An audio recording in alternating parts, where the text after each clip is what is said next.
It was low, but I don't think it was intentional. And I don't think it was. Oh, down goes Jacob with a perfect right hand, and that may be that. No way. Robert Bird won't even finish the count.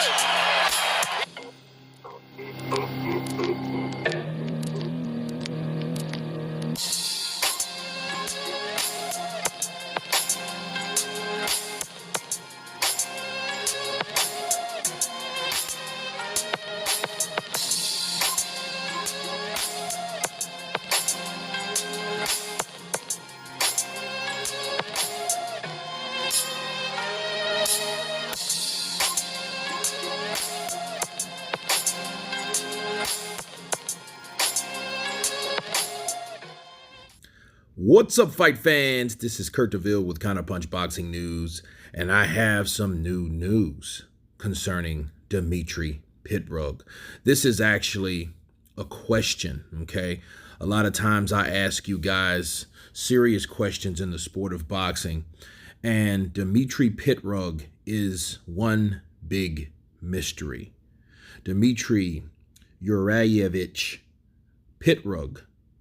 Of course, he's Russian-born, June 27th, 1980, and he is a former professional boxer, and he competed from 2005 to 2012 and held the WBO middleweight title from 2010 to 2012.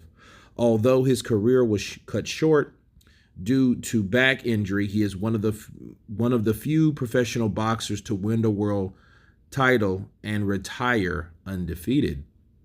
So let's take a look at Dimitri PITROG. Okay, we know it shows here that he is 6'1", which, as you can see next to Danny Jacobs, he's a pretty tall fellow. And at the young age, before coming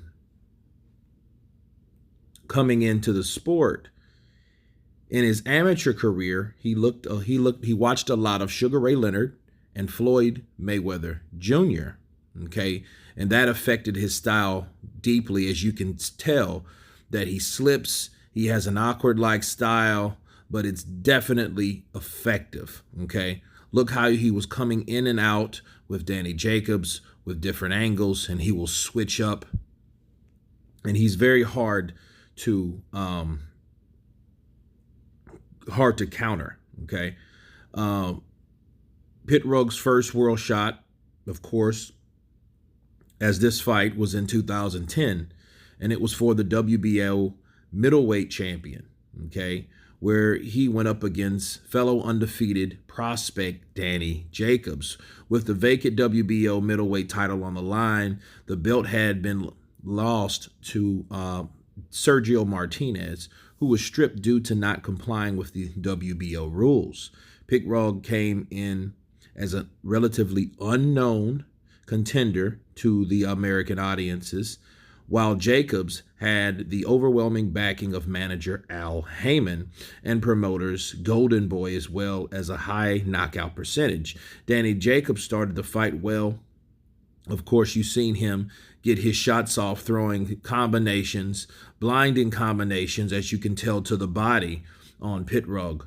And he started that fight doing really well, winning on all four scorecards, 39-37. However, PITROG managed to hurt Jacobs with a right hand, as you guys can see in the fifth round, and PITROG scored an upset when he knocked Jacobs down with a right hand. Jacobs was unable to get back up, and the referee waved off the fight, giving PITROG the knockout win, making him the new WBO middleweight championship. After that fight, PITROG said that after the second round, I knew I was good.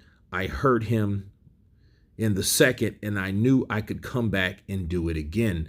PITROG's exposure to worldwide audiences grew overnight as the fight took place on HBO pay-per-view as part of the undercard of Juan Manuel Marquez versus Juan Diaz 2. However, in this subsequent 2 years as champion, PITROG only managed to make 3 title defenses, the last one of which took place on May 1st, 2012. In this fight, Pirog scored a unanimous wide decision against Nobuhiro Ishida.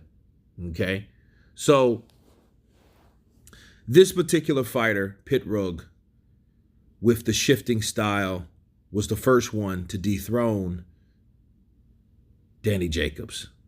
Give Danny Jacobs his first O. And what people don't know about was it was very short-lived. And awaiting to take on Gennady Golovkin, okay, in August of 2012, Pirog had vacated his WBO middleweight title to face Golovkin. This was because Pirog had been mandated to fight interim champion Hassam Endam weeks before the fight.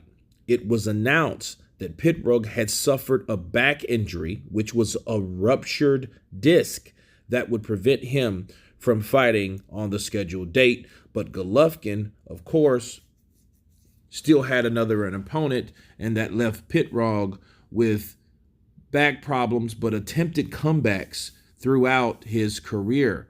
So the question you ask yourself is, a guy so talented having disc problems, what was he training on? Okay, was it a back bend? Was it something to that nature that ruptured that disc? Okay, forcing him into premature retirement. Okay, and that's exactly what happened. He was 20-0 with 15 KOs. Ironically, that's the same record as Ika Barabuchi, which I will do a counterpunch on later. Okay, probably at the beginning of the year, so stay tuned for that. But the records were the same. Okay, if you look at Dimitri PITROG, he would have been hell on anybody. So imagine him getting that fight with Felix Stern and Gennady Golovkin. Those guys could have had him one of the best. And in fact, if Dimitri PITROG would have fought Gennady Golovkin and beat him, we probably wouldn't even been talking about a Gennady Golovkin right now. Counterpunch. Because the guy had all the skills. He had a good chin because Danny Jacobs can clock, as you've seen him just eat a right hand. Okay, so he wasn't an Amir Khan type of guy. He was durable. He was flexible. And one thing that I liked about Pirog is Pirog wasn't the straight up and down, in your face, chin in the air European fighter. Okay, he had his own style and he used it very well. He used his legs.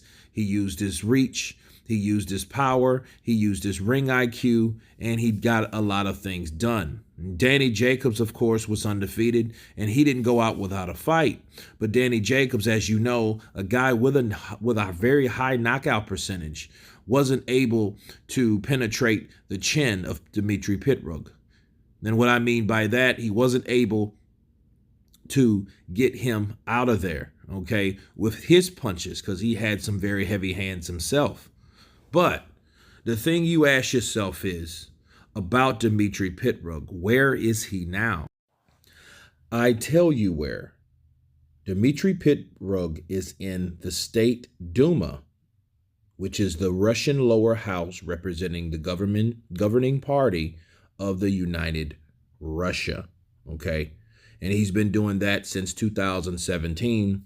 On top of that, in 2010, PITROG was the vice president of the Professional Boxing Federation in the Southern Federal District of Russia. Okay, so he was already prepping himself for a political seat of some shape, form, or fashion. Okay, as you can see, State Dumas is actually short for God's Duma. Okay, which is the lower house, as I explained, okay? The Duma headquarters are located in central Moscow, a few steps from the Manege Square. Its members are referred to as deputies, and the State Duma replaced the Supreme Soviet as a result of the new constitution introduced by Boris Yeltsin in the aftermath of the Russian constitutional crisis of 1993.